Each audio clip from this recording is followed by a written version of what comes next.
The first warning arrived at 8:07 on a bright Tuesday morning, but nobody at the company understood what it meant. By 8:19, the stock had begun collapsing.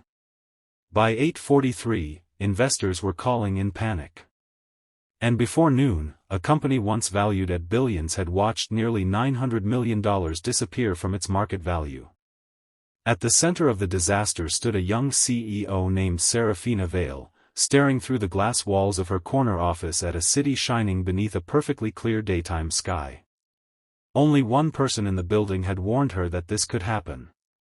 His name was Matteo Rourke, a quiet investment strategist whose advice she had dismissed 3 weeks earlier. She had called his prediction overly cautious. Now, as the numbers on the trading screen turned red, she remembered every word he had said.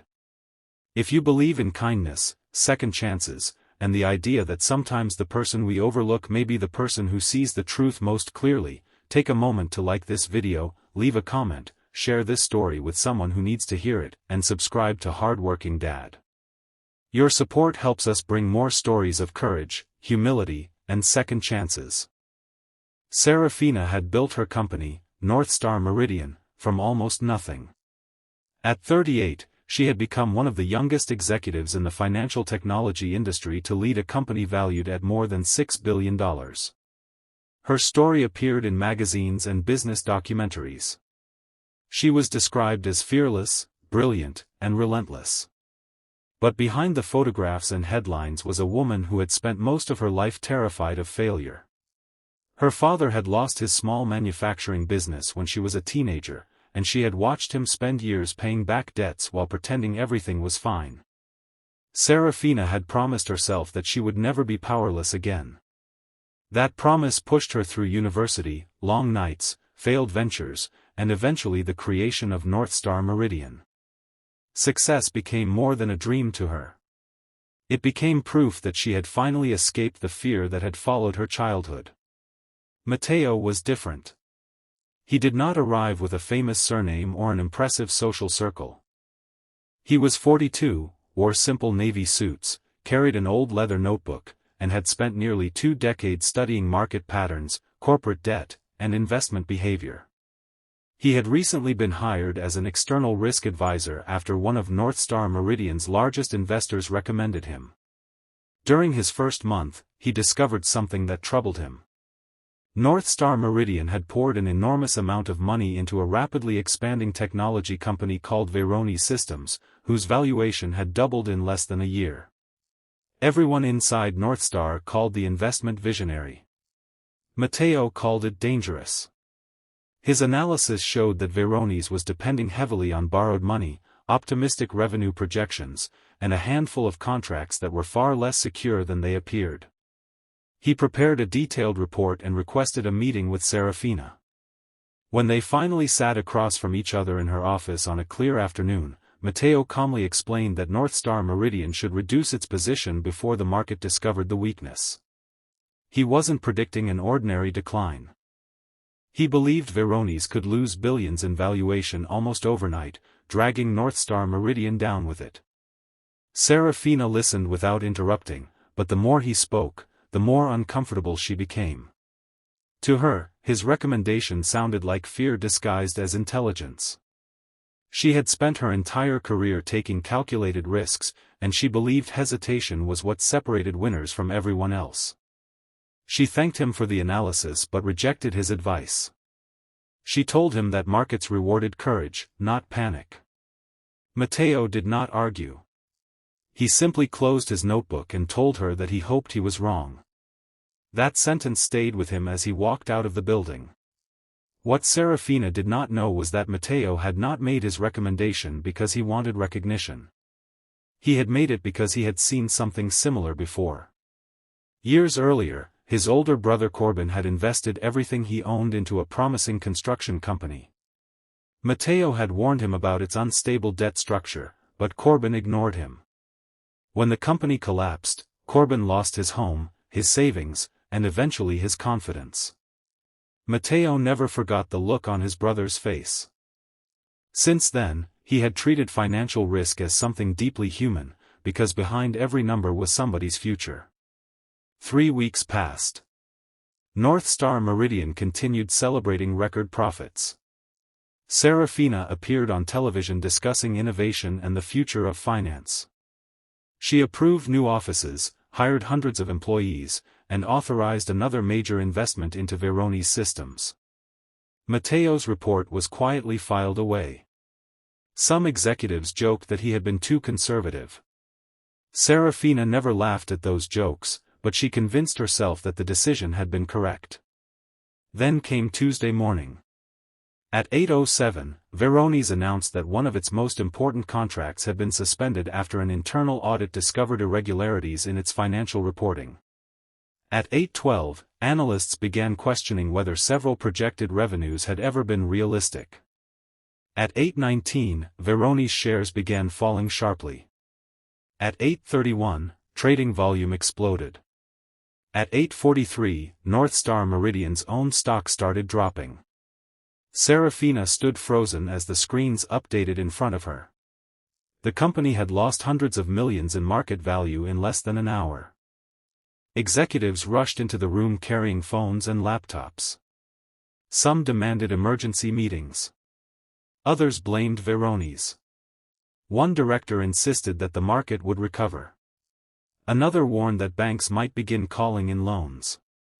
By 9:16, the loss had crossed $500 million. By 10:02, it was over $700 million. At 10:47, the number reached nearly $900 million. The office that had once felt like a symbol of victory suddenly felt enormous and empty. Employees whispered in hallways. Some cried at their desks. Investors demanded answers. News cameras gathered outside the building. Seraphina looked at the city through the windows and felt something she had not felt since she was a teenager watching her father's company disappear: helplessness. Then she remembered Matteo. An assistant found him in a small conference room downstairs. He had been asked to return because the board needed someone who understood the investment structure. Seraphina entered the room expecting anger or an arrogant smile. Instead, she found Matteo sitting quietly with his old notebook open. He did not say, "I told you so." He did not celebrate being right. He simply stood and began explaining what could still be saved. For the next several hours, Matteo worked alongside the executives who had once ignored him. He helped identify which assets could be liquidated without damaging the company, which contracts remained stable, and where emergency capital could be obtained. More importantly, he refused to let Seraphina make decisions based on fear. Every time she started blaming herself, he brought her back to the numbers. Every time someone suggested sacrificing hundreds of employees to protect executive bonuses, he challenged the idea. By late afternoon, the company had stabilized enough to prevent an even greater collapse. The damage was enormous, but North Star Meridian was still alive. Seraphina remained in her office long after the board meeting ended. The city outside was still bright, but her world felt completely different. Matteo found her sitting alone, holding the original risk report he had written weeks earlier. She had read it again. Every warning had been there. Every vulnerability had been identified. And she finally understood the painful truth: the disaster had not happened because she lacked intelligence. It had happened because her pride had convinced her that changing her mind would make her look weak. She apologized to Matteo. He accepted the apology, but then said something that changed the way she would lead the company forever. He told her that leadership was not about being the smartest person in the room. It was about creating a room where people felt safe enough to tell you when you were wrong. The next morning, Seraphina called an all-company meeting. Employees expected layoffs. Investors expected excuses. Instead, she stood before hundreds of people and publicly accepted responsibility. She explained that the company had ignored a serious warning and that the mistake belonged to leadership. She announced a new independent risk committee, stronger financial controls, and a policy protecting employees who raised legitimate concerns, regardless of their position. Then she asked Matteo to lead the new division. He initially refused. He believed the company needed more than another executive title. It needed a different culture. Seraphina agreed and offered him something more meaningful, the authority to challenge her whenever he believed she was making a dangerous decision. Months later, North Star Meridian was smaller, humbler, and healthier.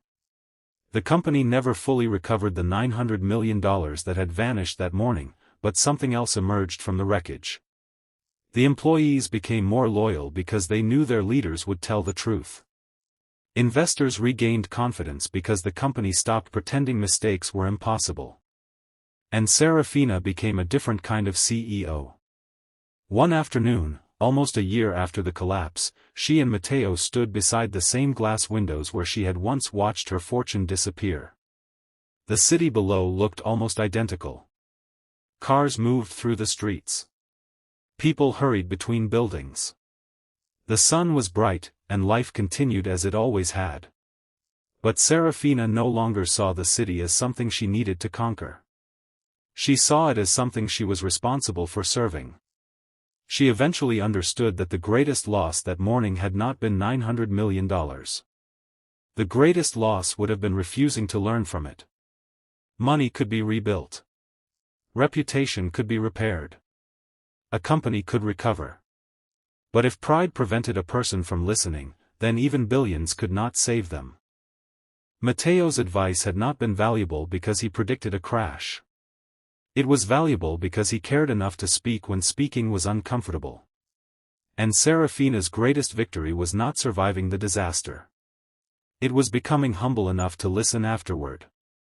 If this story touched your heart, please take a moment to like the video, share it with someone who needs a reminder about humility and second chances, and subscribe to Hardworking Dad.